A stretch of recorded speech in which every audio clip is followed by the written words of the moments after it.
व्याख्या है, एक आख्यान है, एक दृष्टांत है। परमात्मा ने जो दुनिया बनाई तो उसमें जीवात्मा को शरीर भिन्न भिन्न ला करके खड़े कर दिए और जीवात्मा से पूछा, ये शरीर तुझे फिट है, ये स्ट्रक्चर तुझे अच्छा लगता है? घोड़े का था, बोले बढ़िया नहीं है। दूसरा गाय का, बोले इसमें प्रवेश करना चाहता है, अच्छा लगे है? बोलना ये भी बढ़िया नहीं है। तीसरा मेरे जैसा स्ट्रक्चर था, उसमें ला के दे दिया, बोले ये ठीक है। बोला ये ठीक है, मैं इसमें अपने आप को मस्त समझूंगा, मेरे लिए फिट एकदम। तो निवेदन है, परमात्मा ने इस स्ट्रक्चर को, इस बॉडी को, इस शरीर को हमें दिया है तो कोई विशेष कारण है। इसमें 5 चीजें परमात्मा ने विशेष दी हैं जो हमारे पास ही है, किसी के पास नहीं है, किसी जीव जंतु के पास नहीं है। मोटे मोटे चश्मे लगाओ, दूरबीन वाले चश्मे, और देख लो रीढ़ की हड्डी केवल मात्र आपकी सीधी और कहीं की भी सीधी नहीं, सबकी टेढ़ी। सांप, भ्योरा, ऊंट, गाय, भैंस, बड़द, गधा, घोड़ा, शेर वगैरह, हाथी सब टेढ़े हैं, आप ही सीधे हो।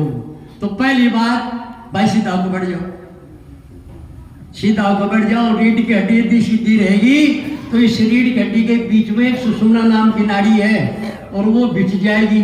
और आप किसान आदमी हो, आपको पता है, जो बैंड हो जाता है ना, हमारे जो शरीर में नाड़ियां खून वाले रुक जाती हैं तो उसमें फिर वो मुड़ने पर बैंड दे देते हैं, छल्ला घाव देते हैं, स्टेंट घाव देते हैं, और उससे रीढ़ की ये नाड़ी सीधी हो जाती है और सर्कुलेशन खून का ठीक हो जाता है। तो रीढ़ की हड्डी सीधी करो, रोग ही नहीं आएगा, पहली बात। दूसरी बात, परमात्मा ने हमें और एक चीज दी है, हंसना। केवल मात्र मनुष्य हंस सकता और कोई भी नहीं हंस सकता। तीसरी बात, परमात्मा ने स्पेशल बुद्धि विशेष हमें दी है। पशु खेत में घुस गया, ज्वार को रखी थी, हरा चारा अच्छा लगा, गाय घुस गई, गधा घुस गया, जो भी पशु घुस गया, और उसका हमने धनी ने लठ मार दिया, निकल गया बाहर। थोड़ी देर बाद फिर आ गया, फिर लठ मार दिया, फिर आ गया, फिर लठ मार दिया, फिर आ गया। और आपको कोई लठ मार के दोबारा जाओगे? सारी उम्र याद रखोगे, बंदूक लिया ढोलोगे, कब दाव लगे कब इसके कड़े में पानी करोगे। हाँ जी, तो ये 3 चीज, पहला रीढ़ की हड्डी सीधी, दूसरा हंसना, तीसरा स्पेशल बुद्धि, और 2 चीज और विशेष दी है। एक है पानी, परमात्मा ने हाथ हमें दिए।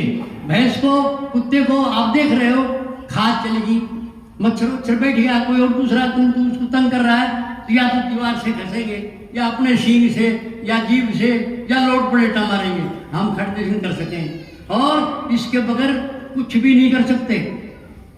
तो परमात्मा ने चौथी चीज दी हमें, पानी।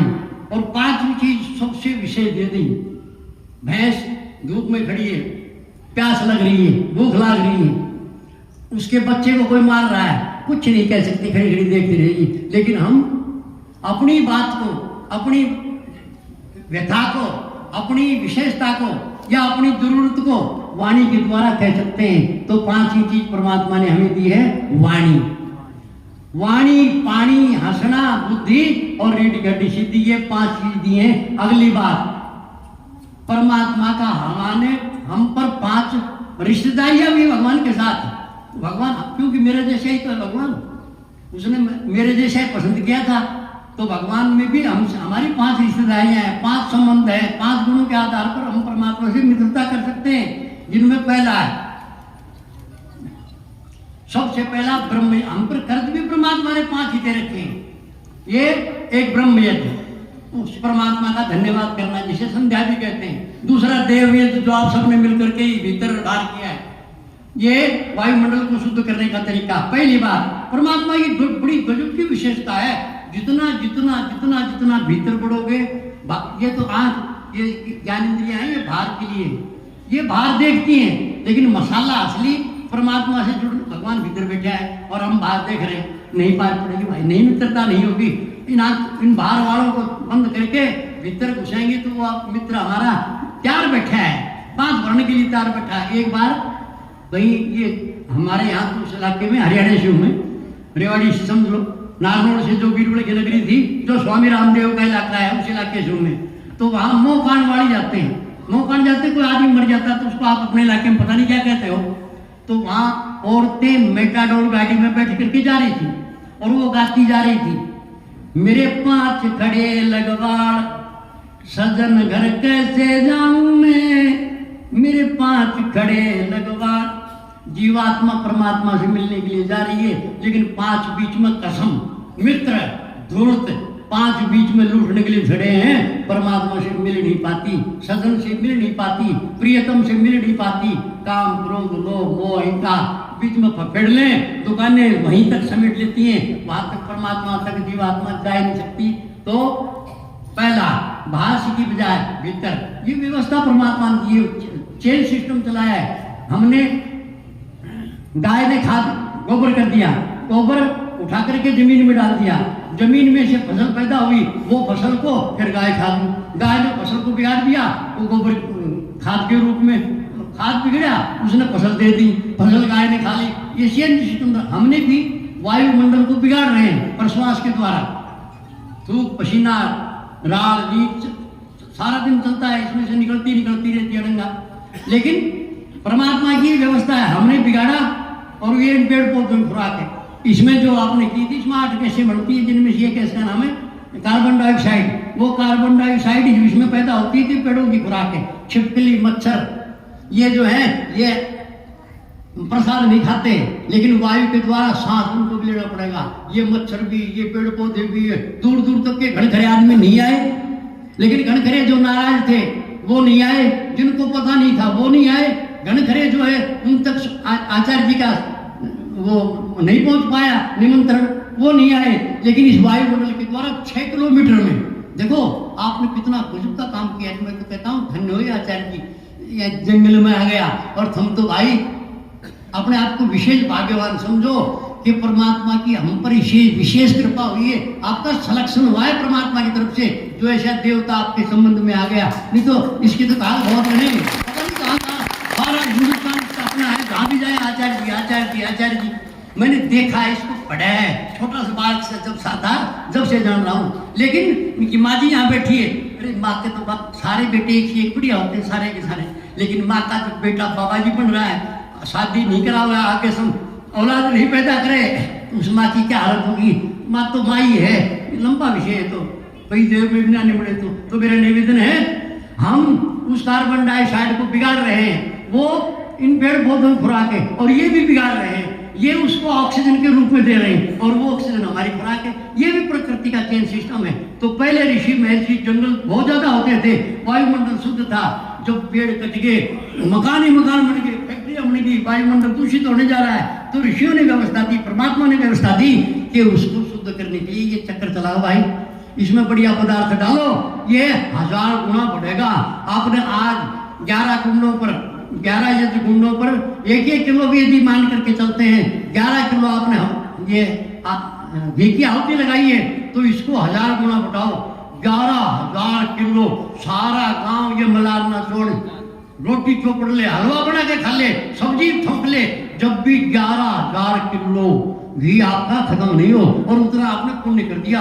कितना बड़ा पुण्य आपने आज कर दिया है। ये उस परमात्मा की, उस ऋषि की, उस वेद की, आचार्य जी की मेहरबानी है, जो आपको सोए हुए को, हाँ जी, चौकीदार खबरदार, चौकीदार तो आवाज मारता है भाई, जो जागेगा उसकी भैंस बचेगी, और जो सोएगा नहीं जागेगा उसकी मेटाडोर में बैठेगी, चोर ले जाएंगे। तो ये तो बिगाड़े का थारा चौकीदार है। अब भाई जाको तो थारी मर्जी है, और नहीं जाको तो थारी मर्जी है। भाई जाको की थारी औलाद बढ़िया। मैं देख रहा था, हकीकत है, इतना गदगद हो रहा था, ये माताएं, ये बेटियां, छोटे छोटे बूढ़े बूढ़े भी आ रहे थे, और मुंह दे पड़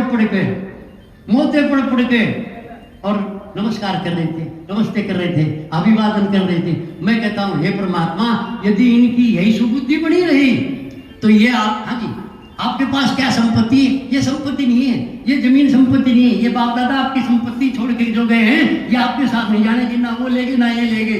लेकिन आप यदि वंश विस्तार, ऋषियों का विस्तार, उनकी आज्ञाओं का पालन करते हुए, पितृयज को निभाते हुए बढ़िया संतान राष्ट्र को देंगे, तो मैं समझता हूँ ये सारे ऋषि महर्षि किसी न किसी माँ बाप के, ये भी तो किसी माँ बाप का ही तो है, ये स्वामी जी भी किसी माँ बाप के थे, और आप भी किसी माँ बाप, हम सब किसी न किसी माँ बाप के हैं। ऐसे वो कई सृष्टि, आदि सृष्टि में तो बिना माँ बाप के पैदा हुई, उनका भी माँ बाप परमात्मा पृथ्वी आदि होते हैं, जैसी जब व्यवस्था है। तो निवेदन है, ये 30 बचपन इधर से आवाज आके बंदूक भर रखी इन्होंने, उनके खबरदार से आगे बढ़ा। तो चलो तो अपनी बात को यही समेट लेता हूँ। तो 3 तो बात मेरी हो गई। पहला ब्रह्म यज्ञ परमात्मा का, दूसरा देव यज्ञ, तीसरा पितृ यज्ञ। माँ बाप की भाई जो भगवान है जिसके माँ बाप बांटते आ रहे हैं, और वो अपनी माँ बाप की सेवा करो। इन बेटियों से कह रहा हूँ, यदि तुम्हारे घर में कोई सासू है, कोई बुढ़ी है, उसको नवाओ धोओ, उसकी सेवा करो, उसका आशीर्वाद बेकार नहीं जाएगा। आपको आपके उसके बैंक पुण्य वाले बैंक में से चेक कट के आपके पुण्य के बैंक में जमा हो जाएगा, आपका पुण्य बढ़ जाएगा और आप हानि नहीं लाभ ही लाभ होगा। चौथा अतिथि यज्ञ। घर में कोई यदि अतिथि आ जाता है, चोर भी अतिथि नहीं भाई, टेलीफोन करके ना हो, अतिथि चोर टेलीफोन करके ना हो, उसका यथायोग्य सम्मान करो। घर में सांप आ गया, वो भी अतिथि है, टेलीफोन करके वो भी ना हो, उसका उचित सम्मान करो। तो आए गए साधु सन्यासी विद्वान परोपकारी आदमी घर पर आता है, उचित आवश्यकताओं की पूर्ति कर दो और उससे अपनी संतान को बैठा करके उपदेश लो, आगे जीवन का जीने का तरीका उससे पूछो। और आखिरी जो है वो बलिर्वैश्य देवयज्ञ। ये माताएं सारी रोटी पोती हैं, और चौके में, चूल्हे में, ईंधन में, ऊपड़े में, मुखड़ में, मुसड़ में, भारी गाड़ी में, कपड़े धोड़े में, ये तो सारा बटे उपड़े के खजाई। और पोती वो है, और सारा पाप उनको लग रहा है, और वो धीरे धीरे धीरे धीरे पाप इतनी बड़ी पोटली हो जाए, मरते वक्त वो पोटली ऋषि उठेगी भी नहीं। तो उसके लिए निवारण के लिए ऋषियों ने व्यवस्था दी है, आटा गूंदती है। इधर आज इसी से पूछ लो, सारी रोटी पुणे वाली यही है, इनसे पूछो इधर से आटा तोड़ के क्यों लगाओ, बोलो मुन्ना मेरी माँ लगाया करता। और वहां से पूछी इधर से तू आटा गूंद करके इधर से तोड़ के इधर क्यों लगा, बोले मुन्ने बिना मेरी सासू लगाया करता। अरे ये है क्या, ये बलिर्वैश्य देवयज्ञ है। परमात्मा से वो प्रार्थना करती है, गृहिणी हे प्रभु इस भोजन को खाने वाले कोई रोगी ना हो, किसी में कोई विकार ना हो, उनकी आत्मा और मन ठीक ढंग से शांत रहे, और मैं सबसे बाद में खाऊं, चाहे थोड़ी मिले चाहे ज्यादा मिले। और पहली रोटी आप सब बालक भी रहे सारे सारे, मैं भी बालक रहा हूँ। हमारी माँ चूल्हे में से थोड़ी सी आग निकाल करके और उस पर घी के दीवा चाश करी, वो कहती भाई जोत आ गई। हमें नहीं पता था क्या जोत थी, वो तो पड़ जाया करते, अयो हाथ उठ जाया करते। वो क्या था, वो छोटा बलिर्वैश्य देवयज्ञ था। तो यदि माताएं इस प्रकार से करेंगी, रोटी का छोटा टुकड़ा, थोड़ा सा घी, थोड़ा मीठा मिलाया, लवण उसमें नहीं मिलाना, नमक मिर्च वाला सोता ना हो, और 3 बार अपनी रसोई में इतनी सी पतंगी लेकर के चलचलाती से आग की अंगारा सा, और उस पर मंत्र भी याद नहीं है, कोई बात नहीं है। पहले माता सारी की सारी पढ़ी लिखी थी, वो करती थी, तुम अनपढ़ कोई बात नहीं, ओम स्वाहा ओम स्वाहा ओम स्वाहा 3 आहुति दे दियो, घर में कोई कभी नहीं रहेगी, वायुमंडल शुद्ध होगा, घर में रोग नहीं आएगा, कोई कभी नहीं होगी, संतान नहीं बिगड़ेगी। तो मेरा निवेदन है भाई, जितनी मेरी दुकान में सौदा था, हाँ भाई दुकान में परचूनी की में गया कभी, सारी दुकान परचूनी की ना खाती, 10 ग्राम 20 ग्राम 50 ग्राम 100 ग्राम 1 किलो 2 किलो 5 किलो 2 बोरी ले ली। तो भाई दुकानदार नाराज न होया, दुकान खुलवा दी, 100 ग्राम चाय खरीदी थे। तो भाई मेरी दुकान में सोता था, दिखा दिया, कोई 5 ग्राम लो, कोई 50 ग्राम लो, कोई 100 ग्राम लो, ना लो, खाली मर्जी भाई दुकान तो खुली रहेगी, और किधर किधर बेच लूँ अपने सोतो। मेरा तो काम यही है, आप लोगों को जगाना, हमारा काम यही है। आपका खाते हैं तो आपको लौटा है, चौकीदार खबरदार। अब आपकी जिम्मेवारी है। आचार्य जी का विशेष धन्यवाद। हाँ जी, यदि फिर समय मिला तो बढ़िया बढ़िया फिर बताऊंगा। धन्यवाद।